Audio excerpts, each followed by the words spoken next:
Today I will be reviewing Far Cry 5, the 2018 game about liberating your small farming town from the clutches of fanatical Zionists. Far Cry 5 takes place in a fictional section of the United States known as the state of Montana. However, no real place in America is so devoid of black people and so far removed from the clutches of Bernie Sanders' agenda to provide free college and weed for all. In this French game, you play as either male or female, although if you choose female, you are punished by receiving only 70% of EXP that the male would receive. There is not a gender-fluid non-binary Digimon sexual character option, and I must say this is appalling for a French company to overlook such an important choice in a game that came out in current year.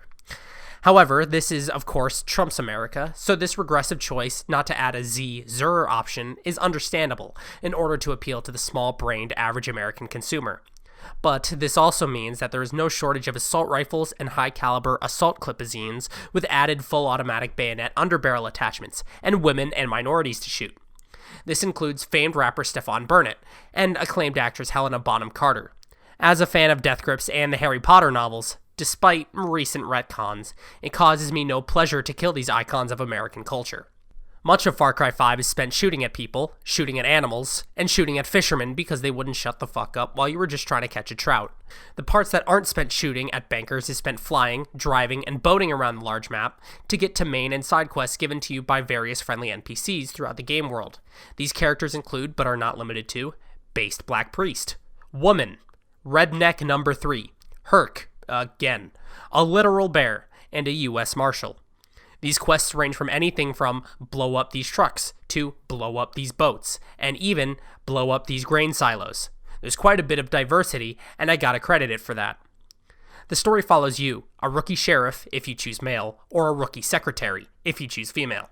On your way to church, you get attacked by a multitude of junkies high off their asses on ketamine and fentanyl. This, of course, pisses you off as you are a good Christian citizen of the United States. After someone yeets themselves into the rotor of your helicopter, you get sung a church song by the second coming of Matthew McConaughey, and then you pass out. The rest of the game is spent chasing after heretics and killing them, like a true soldier of God. This is a better Crusade game than any previous. The story is probably the best story in a Far Cry game since Far Cry 3, and that's really saying something because Far Cry 3 didn't even have that good of a story, just a likable sociopath like a lot of other good games. This is probably the best Far Cry game in terms of story actually, and the villain really pushes this home as a charismatic and relatable character who's very clearly a broken man. So what are we supposed to do? We just sit back and await the inevitable? Yes. The game world is populated with various minigames, environmental puzzles, and other stuff to stretch out your $60. The world is probably the largest map in a Far Cry game so far, and there are a lot of random events that you can stumble across. It's pretty cool, actually.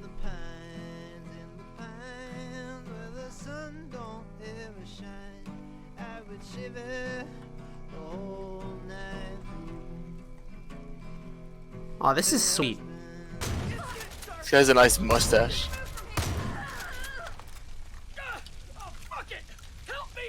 Does he die so quickly?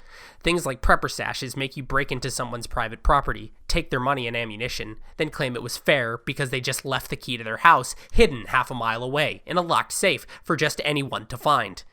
You can also fish. This is fun, because it is fishing.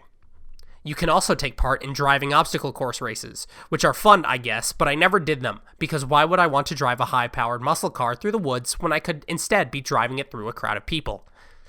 While the world is very open, and there are no Ubisoft towers that need climbing, the things you can do are limited to the minigames, side quests, and whatever bullshit you and your friend can come up with in co-op mode.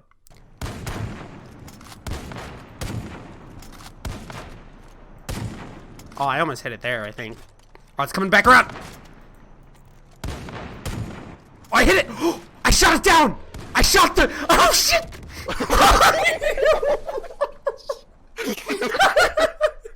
Co-op mode is enhanced by the various glitches that happen due to the game testers' laziness to test out people wanting to sit in the back of a truck while the other person drives it.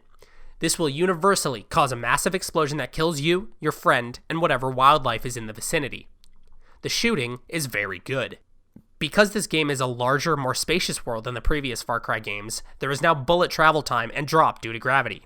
This makes it somewhat tough to shoot enemies if you are paraplegic. However, if you are a normal human with sub-average motor skills, you should have no problem. The guns feel very responsive and weighty. Shooting people is enhanced by the particle effects of blood from enemies and the surrounding environment. The driving is not so good. A slight tap on the keyboard will send you flying over the edge of a cliff that you didn't see at Mach 7 and straight into a pile of rabid wolverines, killing them and you instantly.